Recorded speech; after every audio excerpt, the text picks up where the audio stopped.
समन्वय बैठक होणार आहे। संघाच्या रेशीमबाग कार्यालयामध्ये होणाऱ्या या बैठकीमध्ये संघाच्या सर्व 32 संघटनांचे प्रतिनिधी सहभागी होतील। भाजपचे महत्त्वाचे नेते आणि पदाधिकारी सुद्धा या बैठकीला उपस्थित राहतील। सूत्रांकडून मिळालेल्या माहितीप्रमाणे स्वतः मुख्यमंत्री देवेंद्र फडणवीस हे दिवसभर चालणाऱ्या या बैठकीमध्ये काही वेळासाठी सहभागी होऊ शकतात। त्यामुळे नागपूरमधली ही आणखी एक महत्त्वाची बैठक जी राष्ट्रीय स्वयंसेवक संघ आणि भाजप यांच्यामधल्या समन्वयासाठीची बैठक असणार आहे।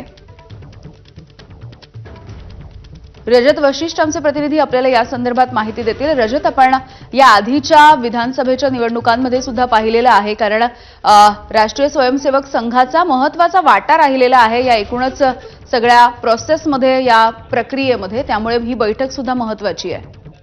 नक्कीच तसं पाहिलं तर संघाची जिल्हा, प्रांत आणि देश पातळीवर अशी समन्वयाची बैठक संघ परिवारातील सर्व संघटनांसोबत होत असते।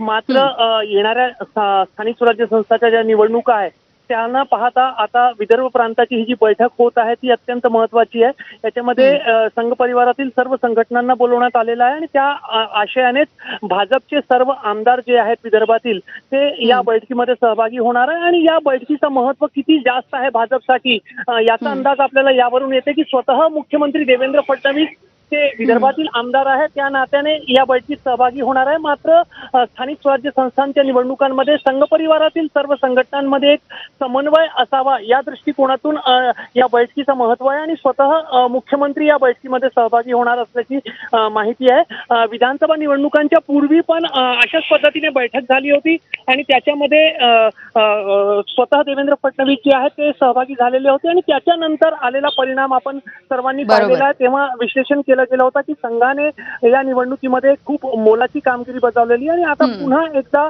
संघ आणि भाजप आणि संघ परिवारातील सर्व संघटनांची समन्वयाची बैठक होत आहे।